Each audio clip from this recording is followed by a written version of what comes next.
My dear students, good morning. Children, we are discussing chapter number 22, Patola. In our previous session, we have discussed page number 166, 167, and 168 up to from thread to cloth. Now, in today's session, we will discuss the topic handicraft is in danger and the discuss part of the same lesson. Now come on page number 168. Come on the topic handicraft is in danger. In the preparation of patola, care and patience are required for the skill of weaving, designing and dyeing. It is a hard work of many days. Mulberry silk and colors are very costly. So patola are sold at very high cost. Earlier, there were 700 families connected with this handicraft. But now, only 3 families are trying to keep this handicraft alive. Many people have left this occupation. Now, children, as we discuss that in preparation of these sarees, mulberry silk is used. Even the dye used is also very good in quality, so it is little costly. And as it requires the patient and hard work of few months, so the cost of this saree is high. So, as the person who is making this gets very less amount in its turn, or overall the benefit is less in this business. So now in the few years before 700 families were connected to this handicraft, but now only 3 families are there. Now come to the next paragraph. Patola handicraft is not only the pride of Patan, but it is the dignity and pride of Gujarat and India. Patola is, children, here you can see that how the silk is produced from a silkworm, and even you can see the mulberries leaves, which is the food of the silkworm. Now come to the next point. Patola is precious and unique identity of ancient heritage and Indian culture. It is going to be vanished. For that, we have to give good price of patola and help the kasabis. Otherwise, this precious art will be vanished. Now, children, come on page number 169. Come on, it's a discuss part. Come on the question first. Will Moksha and Nirmal be able to teach their children this beautiful art? So, children, this answer depends on your own way of thinking. It may be possible that Moksha and Nirmal teach this to their children, or as overall benefit in this business is less. So they may not teach their children, and they may teach their children some other uh, occupation in which they get more benefit. Now come to the next question. Write in your notebook. Come on this part. Have you ever seen anybody weave something on a loom? What were they weaving and where? Means what were they weaving and where? That you have to write. So children, this answer also depends on you. I have seen the weaver weaving sari in Khambat. Your answer may be different. Now come to the next question. The threads of a sari are dyed. Do you know of any other things that is dyed? So children, you must be knowing that different clothes and even dupattas are also dyed. Children, can you tell me what this person is doing? Now, yes, you are right. he is dyeing the wool. Even nowadays, people use different types of and different colors of dyes for dyeing the hair.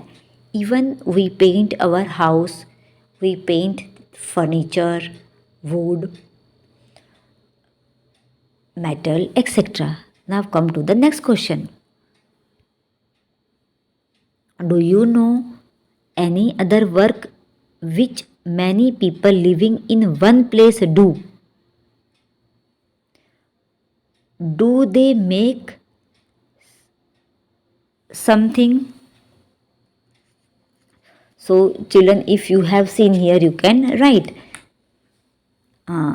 Like, yes, if you have seen that the one thing is made by many people, then you can write your answer yes.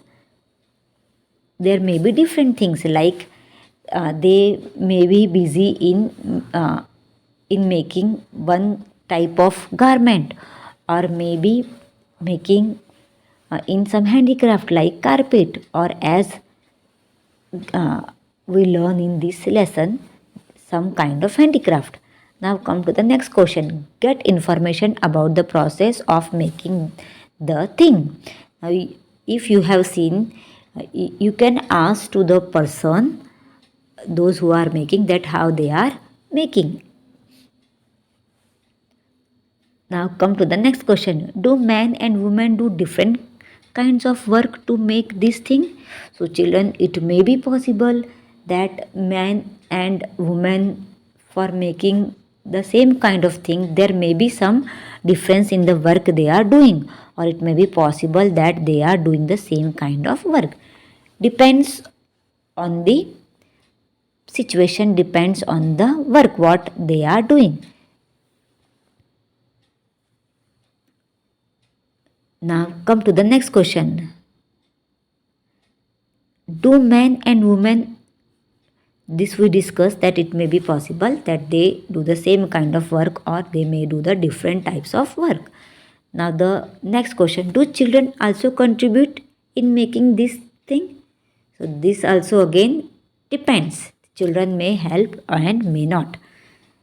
Now come to the portion find out and write. Talk to a blacksmith, a carpenter and a potter about the nature of their work. So nature of their work means what type of work they are doing. So a blacksmith makes various things like plows, spades, axes, crowbars, sickle, tongs, scissors, knives, daggers, etc. Anvil, hammer, sledge, hammer, tongs, chisels, scissors, etc. are his main tools. Now, where did they learn to do their work? So, from their elders or from their parents. Now, the next question, what else did they need to learn to be able to do this work? For doing their work, they should know that how to operate these things, how to work with the anvil and hammer. They also had to learn how to give various shapes to iron, how much heat the iron should be given, and how to beat it into the required shape. Have they taught this work to anybody in their family or to anyone else? You can ask them and write that they have taught this to their children or anyone in the family. Now come to the next occupation, that is for next one come on carpenter. Now carpenter makes various things like windows, doors, tools, chairs, tables, etc. from the wood. Now saw carpenters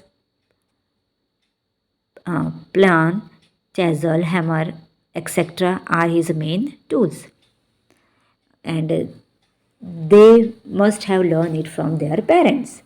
Now, what else did they need to learn about their work? So, they have to learn to recognize various types of wood, they have to learn to operate different tools, even they should know how to measure different things.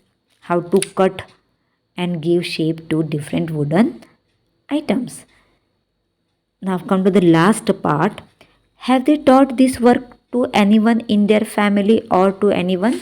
So generally they must have taught it. So the answer is yes.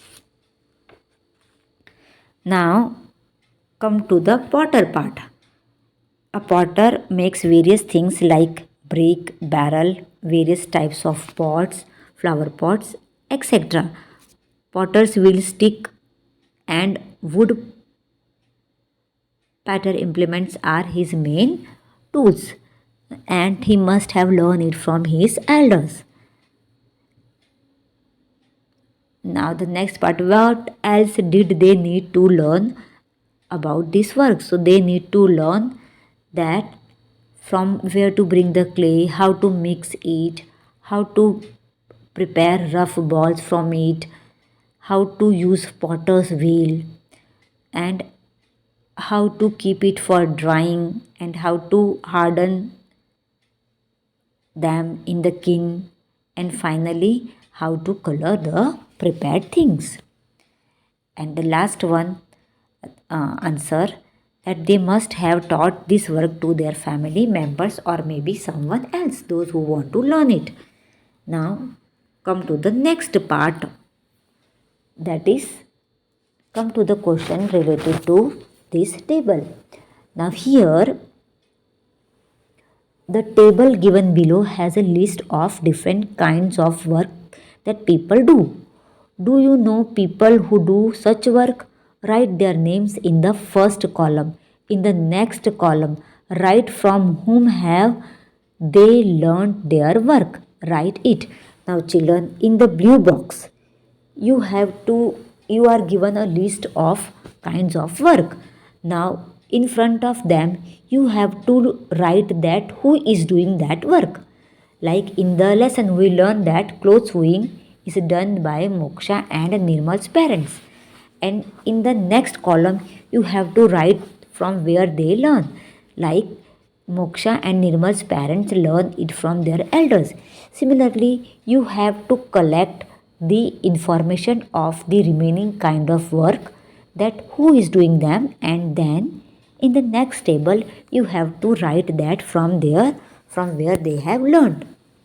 So children, I think today's taught portion must be clear to you. Okay, thank you children. Bye.